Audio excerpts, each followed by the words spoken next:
Welcome everyone, this is Nathan Lindorf with The Rational Independent.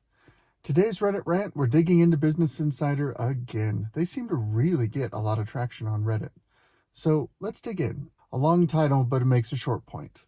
The Supreme Court justices deciding whether to axe Biden's student loan relief program paid an average of $42,000 to attend college. Today they'd have to pay around $320,000. So, first point, congratulations, Business Insider. You know how to look up historical data and calculate an average figure and compare those averages. Good job. Yay. So we have some basic numbers analysis. And yes, I'm being a touch mocking on this one, primarily because this article is barely journalism. Barely. And it seems to be nothing more, frankly, than a blatant attempt to, the word is, to shill for the administration and what the administration wants to do. I'd like to give as the first example of evidence for this assertion, the opening paragraph.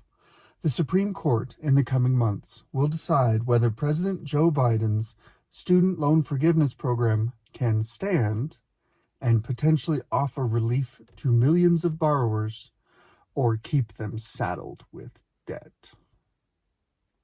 Yeah, that's not exactly objective. That's framing that basically says, listen, Joe Biden is just trying to do this really nice thing. And if you don't let him do this really nice thing, then you must want to punish millions of Americans. That's not journalism. That's advocacy.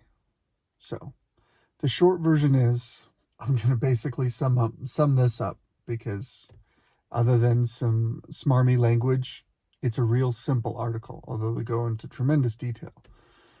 They say, hey, take a look at this. When all of these Supreme Court justices graduated, this is how much they would have paid at the time, and here's their average. And then if we go to today, we can look at what it would cost to get a degree at these institutions today, take an average. Hey, look, these two average numbers are different. Boy, that must mean these Supreme Court justices are out of touch. I mean, after all, when they came up, it was much more reasonable to get a degree in higher education. So I'm going to do Business Insider a small favor, and I'm going to offer some actual analysis. In other words, great, you found an interesting data point. Do something with it instead of just sit there and shill for a political solution. This means that the cost of higher education, particularly at premium brand name institutions, Ivy League and similar, which is where the Supreme Court universally comes from, that costs has risen dramatically. There's a term for that in economics. We're not reinventing the wheel here. It's called inflation. Okay, so we have the price of goods and services, in this case, services, education services. And the cost for those education services has gone up over time. Well, there's probably a few reasons why that might have happened. Okay, for one, they admit, although it's you have to read between the lines for it, they admit in this article that they're actually comparing non-inflation adjusted numbers. I'll explain what I mean by that in just a second. So the actual stat that they quote is, there was a 2,807% increase in the average student loan debt at graduation before adjusting for inflation. The debt was still a 317% increase after accounting for inflation. So the way that America runs its money supply, it's continually inflating the supply. Inflation, put simply, is this: too many dollars chasing too few goods and services. Think about it like a game of Monopoly, because we need to reduce these numbers to make it a little more applicable to the average person, because the actual numbers in the U.S. economy are staggering. So let's think about a game of Monopoly. Each player starts with $1,500. Each piece around the board costs, a couple $100, each property. And you go around and you buy those up, and that's what you pay to the bank. However, as you go along in the game, eventually all of the properties are owned by players, which means that now the pricing is affected by the marketplace. In other words, what willing buyers and willing sellers are going to exchange based on their desire for the property and their willingness to pay. If I'm halfway through the game and everybody owns it, and I own Boardwalk and I need Park Place, and I go to my friend who's sitting next to me and I say, hey, you have Park Place, I'd like to buy it from you. They might end up paying 3 times the face value of Park Place, because in that economy, that's what makes sense for that situation, a willing buyer and a willing seller. That's fair. Now, let's take the opposite example. You've got Boardwalk.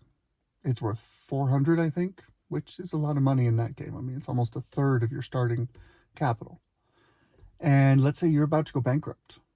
Let's say that the choice is either go out of the game or relinquish Boardwalk, and you need $200. You might sell Boardwalk to someone who has the cash for $200 to stay in the game, to keep your other properties in place or do whatever you're doing. In other words, you might pay less. This is an example of a free market economy. Now, how does that affect inflation? Well, simple. If you take Monopoly and you expand it to be ongoing and have everybody involved in it, you have a property trading game in real life. You have people constantly speculating, looking to buy and sell and build and exchange real estate. Just, again, sticking with the Monopoly example. However, if you're trying to do that, the prices that the marketplace are willing to pay change if there's a third party that adds more money to the money supply. So everyone starts with $1,500 in Monopoly. What if every time someone hit go, everybody got an extra $1,000? By the time you've gone around the board 10 times, everyone has, instead of $1,500, $20,000. Yay, everybody's rich. Actually, it just means that your money doesn't buy as much. Now, instead of it being a big portion of your income, a big portion of your capital to purchase Boardwalk, the most expensive on the board, now it's trivial. Now it's a pittance. This is an imperfect example because the bank doesn't adjust prices, etc., etc. But the simple fact is, basic inflation in the economy comes from the people who control the money supply, the Federal Reserve, are continually adding more currency into the marketplace, into circulation. And when they do that, everyone's dollar that currently exists is worth fractionally less. They actually outright state that they aim for 2% inflation per year. So if you think about it, let's say they do that exactly right, which is a whole other conversation. But let's say that they succeed in their mission for 2% inflation. That means, not accounting for compounding effects, if I have $100 and I hold it for 10 years, just from that one action of the Federal Reserve, that $100 is worth $80. I didn't do anything, but my money was worth less because there's more of it. So to buy the exact same good or service, in this case generationally different, so 1970 to 2021, 51 years. Well, let's see, 51 years, and then you have 2% per year, again, assuming that they succeed in that target. You can see how you would have a tremendous increase, and it's shown right here in the numbers. 2,800% increase in student loan debt, which is kind of a one-off number, but it's fine as a general comparison. That's a lot. However, once you account for inflation, it's 317% increase.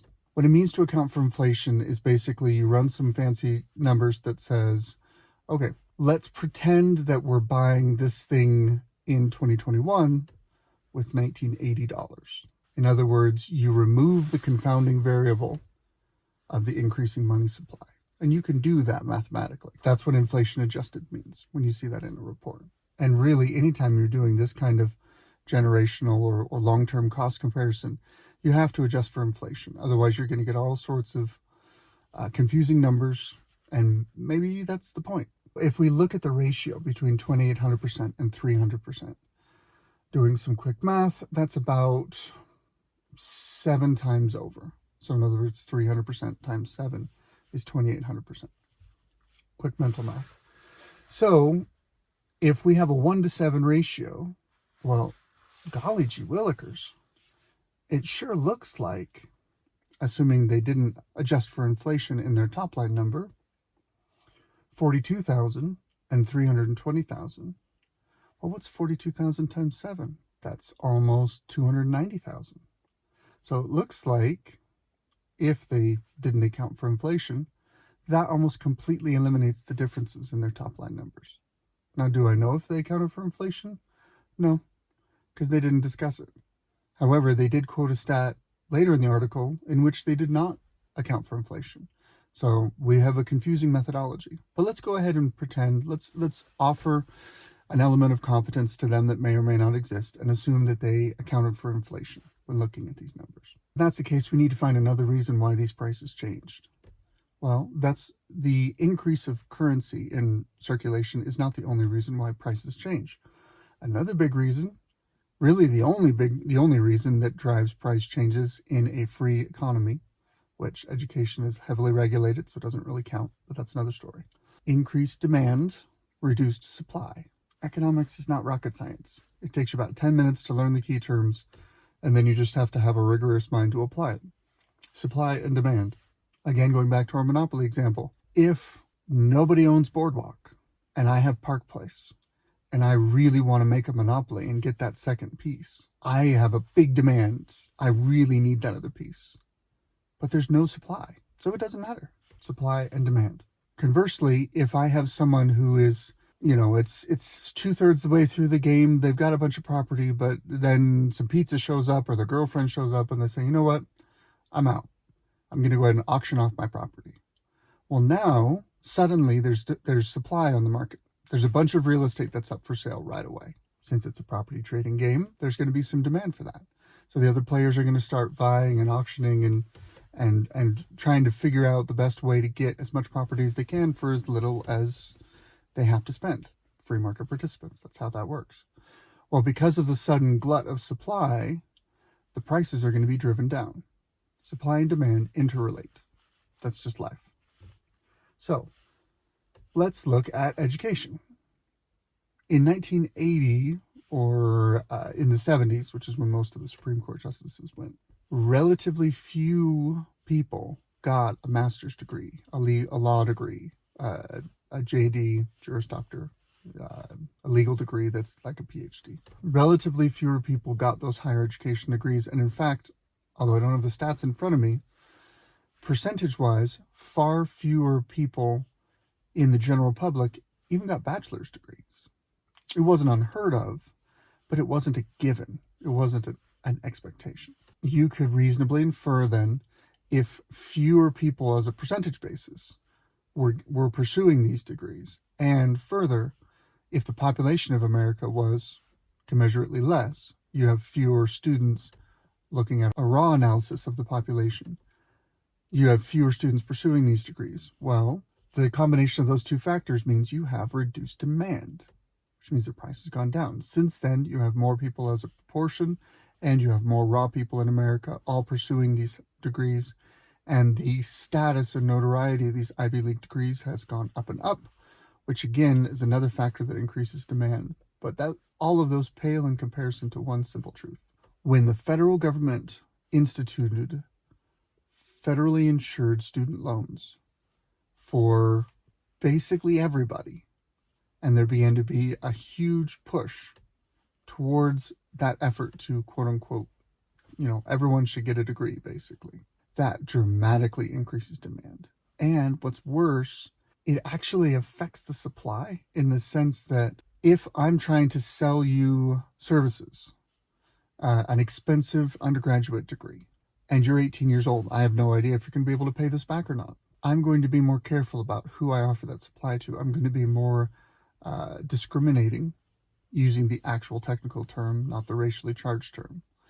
I am going to be more careful about who I take a risk on offering my expensive services to, in the hope that they might one day pay me back, or that they might have the money up front as an 18-year-old, which typically means family help. That would reduce the supply. However, if I'm a supplier of a good or a service, and the federal government comes in and says, by legal mandate, if the person you sell it to can't pay for it, we'll pay for it. Well, now you're going to get paid one way or the other. There's no risk to offering your services. So you're going to sell it to everyone that you possibly can. And you're going to increase the price. Because if you have huge demand, you can increase the price of your supply. The reduction in the demand will be blunted by the fact that because it's borrowed money, people are poor at running long-term cost-benefit analysis. That's just a general challenge with the human brain. We end up in a situation where your buyers are less sensitive to the price of your services. The sellers are incentivized to raise those prices and offer them to as many people as possible to put money in their pocket because they know Big Daddy Government is going to write checks. All of that wrapped together creates a situation where you're going to have costs spiral. You're going to have costs far outstrip inflation. If you further disrupt this free market exchange and you forgive student loan balances, you are going to teach a generation of people that they can be even less sensitive to running cost-benefit analysis on the education services that they purchase, which will incentivize more demand and will incentivize those who supply those services to raise prices even more. And that will continue the more you create these kind of perverse incentives. Congratulations, government regulation. If instead you try and revert education services to a more normalized buyer-seller market, now you've got a chance, not a guarantee, but now you got a chance of slowing the growth rate of this price. So the actual diagnosis is correct. They can do math. Good job, Business Insider. But their prescription, their solution, is exactly counterproductive. It will have the opposite effect. And they're using compassion to try and drive this result. And it's odd because they're trying to use analysis, cold-hearted numbers analysis. But then their argument is basically compassion-driven. Look at these poor, miserable, suffering people. And yeah, student debt is terrible. It's crushing. I've been there. I paid it off. And it wasn't easy. But relying on a government program will not just be easy, it will crush your spirit. It'll turn you into someone you don't want to be. And the last note on all of this is, again, I go back to my original objection. It's blatantly unconstitutional. Regardless of how compassionate it is, you are trying to set a precedent that says, let's take the A-B comparison. If the Supreme Court allows the Biden administration to do this, effectively they've told the administration and all future administrations that they can spend as much money as they want and bypass Congress. And that's the end of the republic, if they do that. It abolishes separation of powers. Good luck constraining executive power going forward. On the flip side, if they strike it down, then a lot of people are going to have to face the reality of the decisions they made in the past. And you know what? That reality is unfair. I'm sympathetic to their plight. There's a lot of crap that's gone on in this, and government's a big part of it, which is why I would advocate to changing the law to allow the bankruptcy of student loan debts, or even create a statute called a special bankruptcy. Create a statute that says, listen, a normal bankruptcy is going to blow up your credit. It's going to cause you all sorts of problems. If it's a student loan bankruptcy and here's the, requirements, then it's going to be handled a different way by the credit agencies. Great. That takes a little effort. That takes a little work, but it's a way better solution. And it would actually cause these prices to normalize instead of further spiral out of control. That's my Reddit rant for today. Good luck. Have a good day.